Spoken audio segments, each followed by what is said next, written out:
you object to the use of what you call the F-bomb, and you ask us to tell you what we think.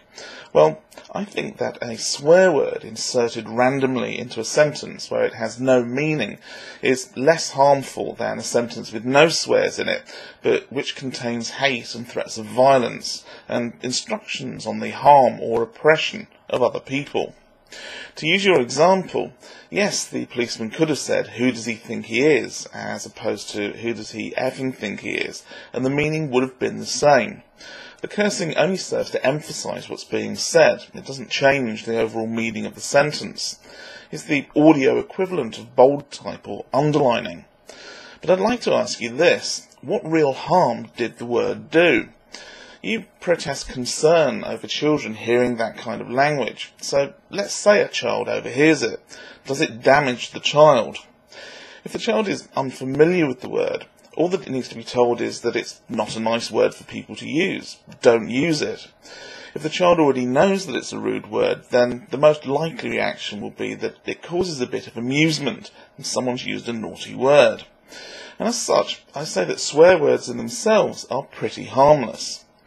I find it strange that the word fuck, used here where we both agree it has no meaning at all, is something you feel is more harmful to a child than telling them that there's this malevolent spirit watching their every move, and that if they don't do exactly what it tells them to do, they'll have their skin burned off in a lake of fire and suffer agony for all time. Next to the emotional trauma that's likely to be inflicted on a child who's taught to believe that kind of nonsense, I'd say the word fuck is pretty innocuous. And you're getting offended by this guy's language is pretty much what I'd expect from the religious conservative right wing. The only thing you love more than the prospect of other people being sent to hell is expressing how offended you get by the people who you'd like to send there. It's funny how much the right-wing religious conservatives bang on about their freedom to practice their religion, their freedom to arm themselves with lethal weapons, their freedom to bring up their kids to believe all kinds of hateful insanity, their freedom of speech. Well, what about this guy's freedom of speech? He wasn't even talking to you. You overheard him. Well, I'm sure I'm not alone in that I hear and see all kinds of things that offend me. That's the price you pay for living in a free society. Sometimes people might live their lives in a way that you don't approve. They might say things that you don't like to hear. That's their freedom. But that's not acceptable for you, is it? Because your way is the only way. If your point of view offends others, then that's too bad because you're right. You have God on your side. You're only standing up for what is decent and telling people how things are. But when someone else's point of view or speech offends you, well, that's just not on, is it? It shouldn't be allowed. When you're bitching about decency and morality, what you're really bitching about is the fact that some people won't live their lives by the standards that you set for them. Well, I have some bad news for you, Anthony. The universe is not at your beck and call, and nor are its inhabitants. The only life you have any right to control is your own life. So if you don't like swearing, don't swear.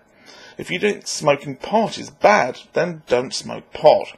If you think gambling is immoral, don't gamble. If you don't like the idea of casual sex, then don't have casual sex. And if you don't agree with the concept of same-sex marriage, then don't marry someone of the same sex. That's your choice. If you want total control over how people behave, get a copy of The Sims. Don't try and use the argument that society has deemed these words unacceptable. Society's view on what is acceptable changes, and society is changing for the better. Your morality belongs to a harsher, bleaker age of ignorance, poverty, inequality, cruelty and oppression. And we're moving into an age where a person's right to a life free from oppression and abuse and terror is becoming an expectation rather than some distant ideal. It's an age where education and communication are teaching us that there is more to the world than just our personal viewpoint, and that just because someone else's point of view of the world isn't right for us, then that doesn't mean it's not right for them. And by way of an example, you live in a society where a pop star exposing a nipple for a fraction of a second on TV is considered a national outrage. But watching people get shot and maimed for real, well, that's entertainment. It's a society in which people hold parties outside prisons to celebrate the murder of inmates by the state. There are people on this planet who really don't share that outlook on life.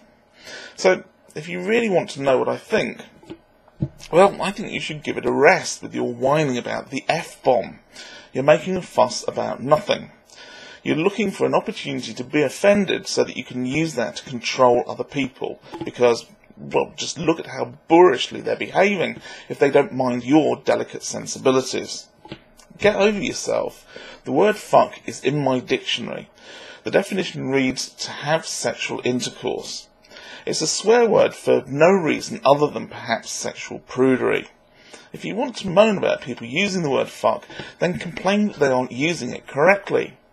You know, like the judgmental, hateful bigots who call their religion Christianity.